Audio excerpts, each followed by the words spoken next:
ഇപ്പൊ കാണിക്കാൻ പറ്റുമോ? എന്നാ ഇപ്പൊ തന്നെ കാണിക്കുക. بعد ذلك صلى خادم الحرمين الشريفين ركعتي تحية المسجد.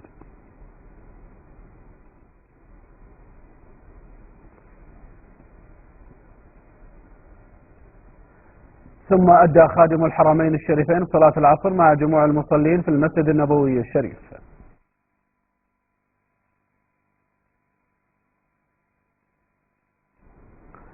عقب ذلك تشرف بالسلام على رسول الله صلى الله عليه وسلم وصاحبيه رضي الله عنهما.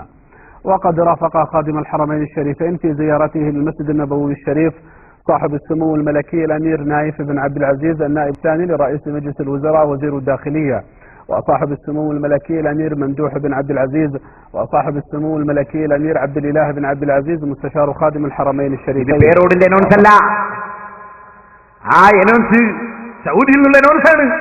മൗലവിയോട് ചോദിക്കട്ടെ, മൗലവി കഴിഞ്ഞ പ്രാവശ്യം വന്നപ്പോൾ വെല്ലുവിളി നടത്തിയിരുന്നു എന്നെ, മദീനയിൽ പ്രസംഗിക്കാൻ പേരോടിന് ധൈര്യമുണ്ടോ, പെർമിറ്റ് കൊണ്ടുവരാതെ. ഞാൻ പറഞ്ഞു കൊണ്ടുപോവാ പെർമിറ്റ്, റെഡി. ഇപ്പൊ വന്നിട്ട് മോപ്പർ റെഡിയായോ മൗലവി? കരയുദ്ധം നടക്കുന്നുണ്ടേ മൗലവി, വീണ സ്ഥലത്ത് നിന്ന് എഴുന്നേൽക്കാൻ 10 മാസം തികയുന്നുണ്ടേ മൗലവി. ഇത് കരയുദ്ധമാണ്. ഇനി ഞാൻ പറയട്ടെ, ഓ മുസ്ലിമീങ്ങളെ, ആരാണ് ഈ പാവപ്പെട്ട മുജാഹിദിന് മഖ്ബറ പൊളിക്കാൻ പ്രചോദനം നൽകിയത്, ഭീകരപ്രവർത്തനത്തിന് പ്രചോദനം നൽകിയത്? മുജാഹിദിന്റെ മൗലവിമാരല്ലേ അൽമനാറ്. നേർച്ചകൾ എന്ന അധ്യായം ഖബറുകൾക്ക് നേർച്ച നേരുന്നതിൽ ഫലമുണ്ടെന്നും പ്രതിഫലമുണ്ടെന്നും വിശ്വസിക്കുന്നവൻ വിഡ്ഢിയും വഴിവേശവനുമാകുന്നു. അള്ളാഹുവിന്റെ അടുക്കലേക്ക് അവശ്യ പൂരണത്തിന് തന്മൂലം വഴി തുറക്കുമെന്നും വിഷമങ്ങളെ അത് നീക്കുമെന്നും സുഖസൗകര്യങ്ങൾക്ക് വഴി തുറക്കുമെന്നും ആയുസ്സിനെ സംരക്ഷിക്കുമെന്നുമൊക്കെ വിശ്വസിക്കുന്നവൻ അവിശ്വാസിയും മുശിരിക്കുമായിരിക്കും.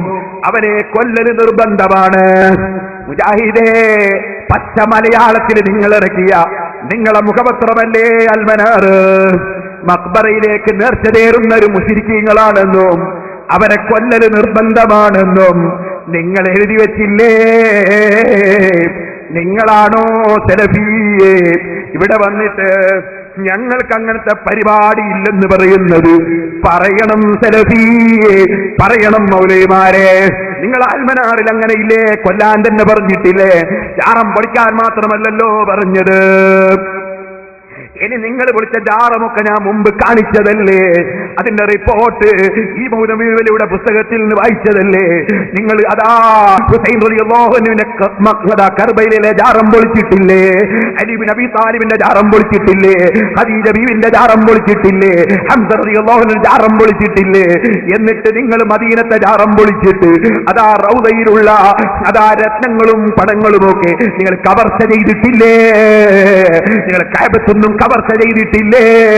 അത് കോൺഗ്രസിന്റെ നേതാവായ ഈ മൊയ്ദ് മൗലവി സാഹിബ് അദ്ദേഹത്തിന്റെ പുസ്തകത്തിൽ എഴുതി വെച്ചത് ഞാനിവിടെ വായിച്ചതല്ലേ മുമ്പ്? ഓ മുസ്ലിമീങ്ങളെ, അത് ഞാൻ വായിച്ചപ്പോ ഓ സലഫി നിങ്ങൾ പറഞ്ഞത് അങ്ങനത്തെ ചില പണിയൊക്കെ ഞങ്ങൾ അവിടെ ചെയ്തിട്ടുണ്ടെന്നല്ലേ പറഞ്ഞത്? അത് നിങ്ങളെ പ്രസംഗത്തിലില്ലേ? ഇൻഷാ അല്ലാഹ് CD ഇറങ്ങുമ്പോൾ ഞാനതൊക്കെ കയറ്റുന്നുണ്ട്. ലോകത്ത് ഏറ്റവും പുണ്യമുള്ള സ്ഥലം ഏതാണ് മോനെ? മക്കയും മദീനയും. മക്കയിൽ കഅബ ശരീഫിന്റെ സമീപം, മദീനയിൽ റൗള ശരീഫിന്റെ സമീപം. ഒരു മുസ്ലിമിനും തർക്കല്ല. ഏത് സാധാരണക്കാരനും പറയും. അതറിയാത്ത സാധാരണക്കാരനുണ്ടോ ഈ മുജാഹിദ് മൗലവിമാരല്ലാതെ? എന്നാൽ നിങ്ങൾ ചിന്തിക്കുക, ആ മക്കയിലും മദീനയിലും പോയിട്ട് മഖ്ബറ പൊളിച്ച കമ്പനിയല്ലേ ഇവര്? കൊള്ള ചെയ്ത കമ്പനിയല്ലേ ഇവര്? നാടുകാണി ഇവർക്കൊരു വിഷയ. ഞാൻ വായിച്ചു കേൾപ്പിക്കുക, കേട്ടോളി. ഇതെന്താ സാധനം? ഇന്ത്യൻ മുസ്ലിങ്ങളും സ്വാതന്ത്ര്യ പ്രസ്ഥാനവും ഈ മൊയ്ദ് മൗലവി എഴുതിയതാണ്. അയാൾ മുജാഹിദാണ്, സുന്നിയല്ല.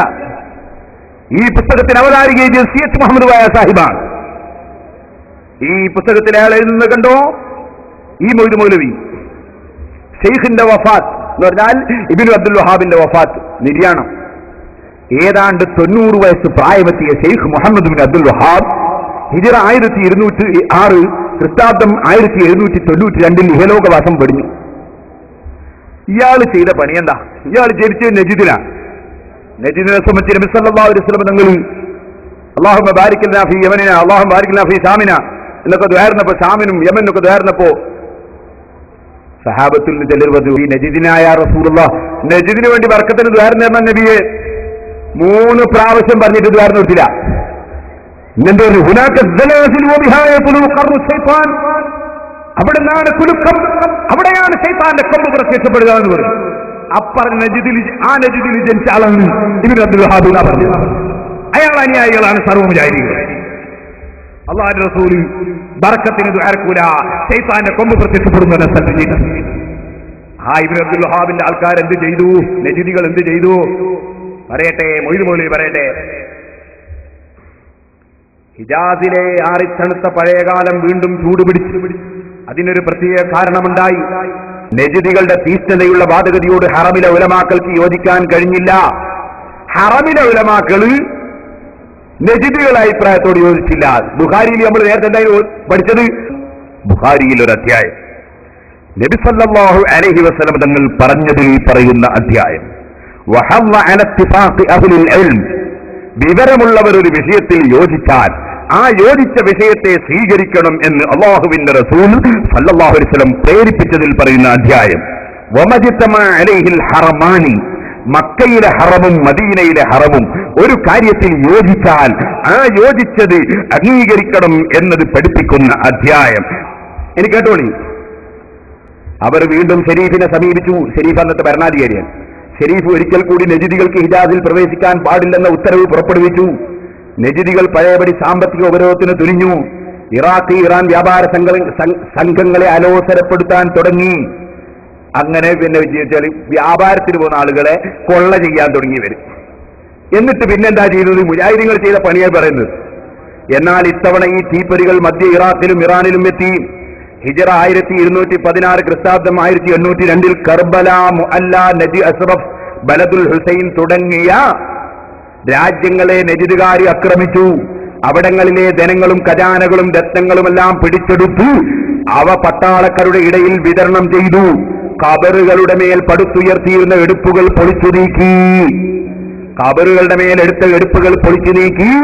അവിടുന്ന് ആളുകളെ സംഖ്യകൾ മുഴുവനും കവർച്ച ചെയ്ത് ഖജനാവുകളും രത്നങ്ങളും കയ്യിലാക്കി കവർച്ച ചെയ്തിട്ട് വിതരണം ചെയ്തു. ആര്? മുജാഹിദുകളുടെ നേതാക്കന്മാര്. തീർന്നില്ല, ഇനിയും കേട്ടോ. ഹിജറ 1318 മുഹറം 8 1803 ഏപ്രിൽ 3 ഇബ്നു അബ്ദുൽ അസീസ് വിജയപേരി മുഴക്കിക്കൊണ്ട് പരിശുദ്ധ മക്കയിൽ പ്രവേശിച്ചു. പരിപാവനമായ കഅബയിൽ ഉണ്ടായിരുന്ന വിലപിടിച്ച സാധനങ്ങളും രത്നങ്ങളും നാണ്യങ്ങളും അടക്കം ചെയ്ത ഭണ്ഡാരം അധീനപ്പെടുത്തി. അവ പട്ടാളക്കാർക്ക് വീതിച്ചു കൊടുത്തു. ഖബറുകളുടെ മേൽ തുർക്കികളും മറ്റും നിർമ്മിച്ചിരുന്ന ഗോപുരങ്ങളും കുബ്ബകളും പൊളിച്ചു നീക്കി. ഇബ്നു അബ്ദുൽ വഹാബിന്റെ മുജാഹിദിന്റെ ആളുകൾ മക്കയിൽ കടന്നിട്ട്, ഈ മൊയ്ത് മൗലവി കോൺഗ്രസിന്റെ നേതാവാണ്, മുജാഹിദിന്റെ നേതാവാണ്, അദ്ദേഹം എഴുതുകയാണ്, ഖബറുകളുടെ മേലുള്ള കുബ്ബകൾ പൊളിച്ചു നീക്കി, കഅബത്തിലുള്ള രത്നങ്ങൾ കവർച്ച ചെയ്തു. അവരെ നേതാക്കന്മാർ എടുത്ത പണി പറയാണ്. അങ്ങനെ എന്നിട്ട് അവസാനം പറയാണ്, പിറ്റേ കൊല്ലം മദീന മുനവ്വറയും കൈവശപ്പെടുത്തി. അവിടെയും മക്കയിൽ ചെയ്ത പോലുള്ള പ്രവർത്തികൾ ചെയ്തു. ഖബറുകളിലെ കുബ്ബ പൊളിച്ചത് വലിയ എതിർപ്പിനു കാരണമായി. ഇങ്ങനെ മക്കയിലും മദീനയിലും പോയി മഹാന്മാരെ ഖബറ് പൊളിക്കുകയും രത്നങ്ങളും പണങ്ങളും അതാ കവർച്ച ചെയ്യുകയുമാണ് മുജാഹിദിന്റെ നേതാക്കന്മാർ ചെയ്തിട്ടുള്ളത് എന്ന് മുജാഹിദ് നേതാക്കൾ തന്നെ എഴുതി വെച്ചിരിക്കുകയാണ്. ഇനി സഹോദരന്മാരെ, അവരൊരുപാട് ആളുകളെ കൊന്നിട്ടുണ്ട് ഈ പണിക്ക് വേണ്ടി. അത് മുജാഹിദിന്റെ പത്രമായ അൽ-ഇത്തിഹാദ് എന്ന ഈ പത്രത്തിൽ പറഞ്ഞിട്ടുണ്ട്.